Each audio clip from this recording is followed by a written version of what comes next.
So we're not talking about cannibalistic tendencies here. No.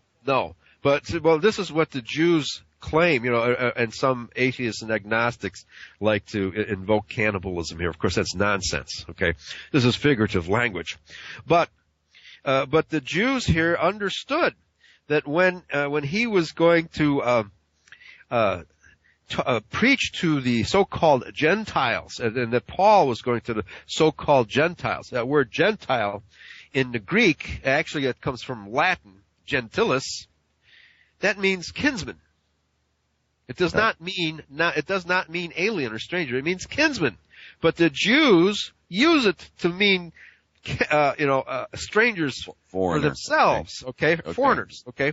And so we're using their definition of the word Gentile when both Jesus and Paul, when they use the word Gentile, which they never used, they used the Greek ethnos.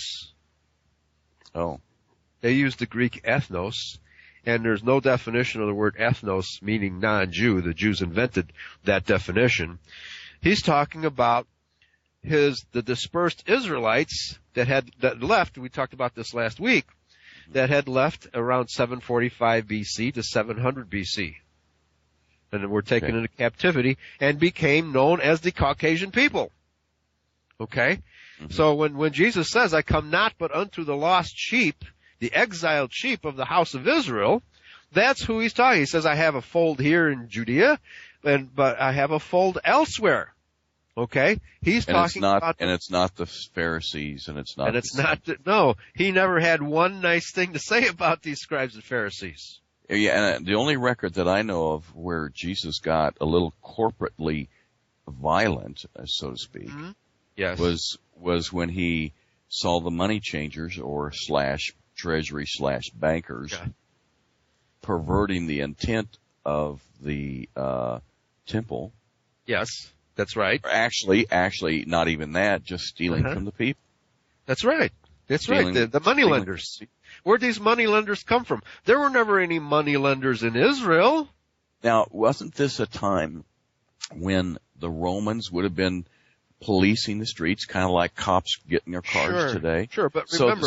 So that when he made a bullwhip and cracked it on them and turned the tables over, more than likely, the disturbance probably got the eye of the Romans, and he would have had to have left, or get in trouble. So we're not talking about, that was in those days, you can get away with it. Okay. Well, actually, if you got caught in those days doing that, you might end up dead for something that easy. That's right. Well, Jesus never made any insurrection against the Romans. It was always against the scribes and Pharisees. Okay. Interesting. Okay. And I want to bring up something that I've heard about that may be after the break, that may be a part of this, is that I heard there was somewhat of a protector of the Grail, meaning Jesus, the lineage of his blood, his bloodline. Yeah. Yeah, well, that was Joseph of Arimathea. And also there was a group politically trying to install him, and I'm not sure if it's true, but I heard the name of it was the Blue Teutonic. The Teutonic Knights, right. Okay, let's get into that after this break. Eli, I'm going to let you gather your thoughts. How long is the break? It's going to be 3 or 4 minutes. We're going to start the music. Hans will start the music, and then he'll come back on and chat with us. Okay, so, and Hans, I can only do 2 full hours because I have another show right after this one, so I can't stay any longer. Okay. We'll do 1 more hour after that, and that'll wrap up our show. And at the top of the hour, I do want to say before the break, and I'll say it right after we start again, that we do have an expansion to our ArgusoogRadio network. We have new guests coming on, including Carrie Cassidy from Project Camelot. And on Fridays, we will be dealing with conspiracies and blowing the whistle. So we have a well-known journalist from Europe, actually over there in the Netherlands, that is written, and I've talked to him, we've interviewed, we chatted on the air, where he did find the actual headquarters of the Bilderbergers and told me about that event and how all of a sudden things got kind of dicey when police showed up and so forth. And so he's going to be on first, then Carrie Cassidy, and then myself, so we're calling it Whistle Radio Whistleblower Friday. Okay, Yeah, very so good. Very good. We're going to let you go. And, Okay. Right, don't hang up there, No. Eli. No, and I'm just going to put the headset down and I'll be back. Okay. Okay. All right. So thanks a lot. And you're going to be listening to The Lease of Life. How appropriate. By Symphonic. Okay, Hans, take it away.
Dit is ArgusoogRadio.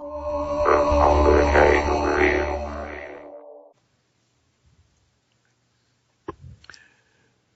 This is ArgusoogRadio, and you're listening to TheWatermanFiles, and this is John Waterman coming to you from deep inside the castle. And at the top of this second hour, we have a guest with us, Eli James, giving us a picture of a fairly politically incorrect and dangerous, even at that, conspiracy. And, of course, we have just now dubbed Fridays Whistleblower Fridays. We're going to have a famous already host on Argusoog on Friday, starting it off when the new schedule is implemented. And he's a famous journalist, written a book on monetary conspiracies, which is right up the alley of today's show. And the fact that he had infiltrated the Bilderberger headquarters building right